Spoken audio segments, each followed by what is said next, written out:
On the phone right now, we have a witness to the 7th bombing, which happened at a hotel near a zoo. Acela Waidilankara joins us now. She is just south of Colombo. Acela, tell us what you saw. Hi, yes, we were watching the news telecast of the blast that happened in Colombo. And suddenly, near my residence, we heard a strong sound of an explosion. So I rushed up to my rooftop to observe what was going on. And I observed the smoke belching from a location about 1 kilometer or less away from us. This is the closest landmark is the National Zoo of Sri Lanka. And we noticed within a few minutes, there was a helicopter that approached the location to do a sweep.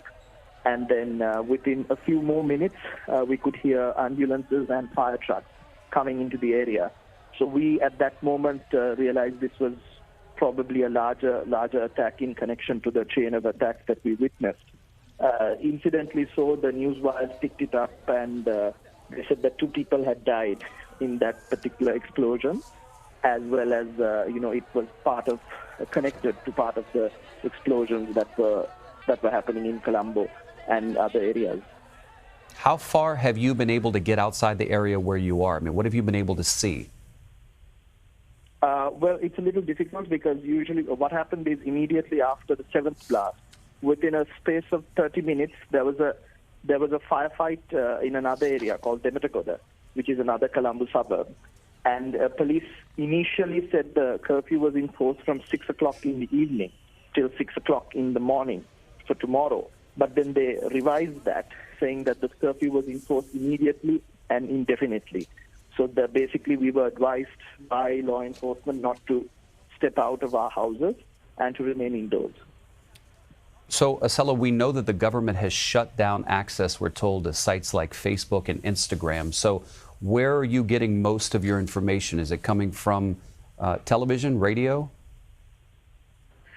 We are switching back to, unfortunately, mainstream media because usually I think most of urban Sri Lankans now consume their news from either social media or basically social media, Facebook to be exact.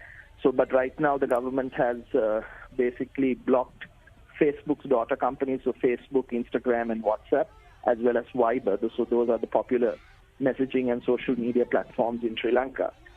So those are completely not reachable at this moment. However, some citizens are using VPNs to circumnavigate the block, but then still it's a little difficult to communicate. So you're reverted back to traditional local media channels for news and information. Acela, I want to ask you, our hearts are broken for all of you there. I wonder what your reaction is to what happened.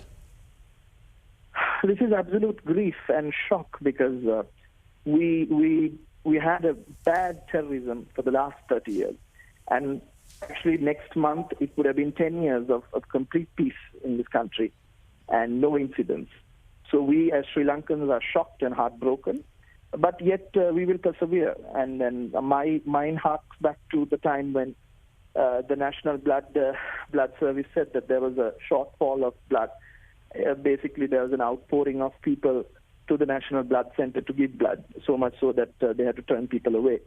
And I think that speaks to the character of this country. Indeed it does. Acela Waidilankara, our thoughts, our hearts are all with you. Thank you for the time. We appreciate it. Thank you. Thank you very much.